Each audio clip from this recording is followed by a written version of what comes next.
Given that this creature eats anything, have you noticed that it's affected, say, the seal populations or the fish schools? Well, you know, it's funny you should ask that, because one of the strange things that has happened in the past 20 years is that the sea lions have moved inland. They originally stayed out towards Seal Rock, and about 20 years ago, all of a sudden, one day, they migrated inland and are now further towards the inner part of the bay, and they hang out there. And this was one of the mysteries that the locals have, is why are the sea lions moving inland and hanging out there? So you think that perhaps this monster is driving them away? Well, it's conjecture on my part, but it would make sense. If I was a sea lion, I certainly would move further inland to protect myself. So it's one of those strange stories that, you know, may be interconnected, maybe not, but they're definitely moving inland. That's okay. Now, often when you see objects floating in the water a distance away, they can look distorted or look a lot larger than they are. What do you say to that?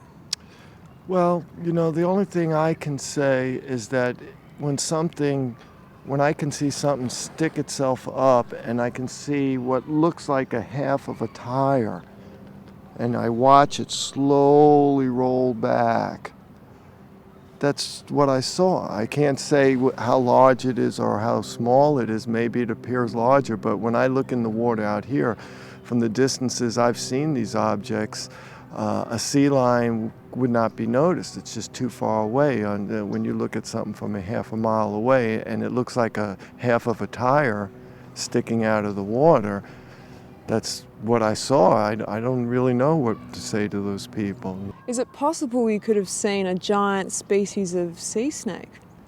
Well, if it was, that's still an amazing thing to see. I mean, there is no known animal that large. I personally don't think it was a sea snake because, for one, sea snakes, from what I understand, they don't breathe air. This animal is definitely an air breather. The type of fins that we saw were definitely not known to any other animal. When we discussed this with Dr. Hovelman for several years before his death, he made it clear to us that there was no doubt that this was not a snake because of the fins that we described to him and because of the other parts of the animal, like the nostrils. There's no way it could have been a snake, but even if it was, that's amazing too.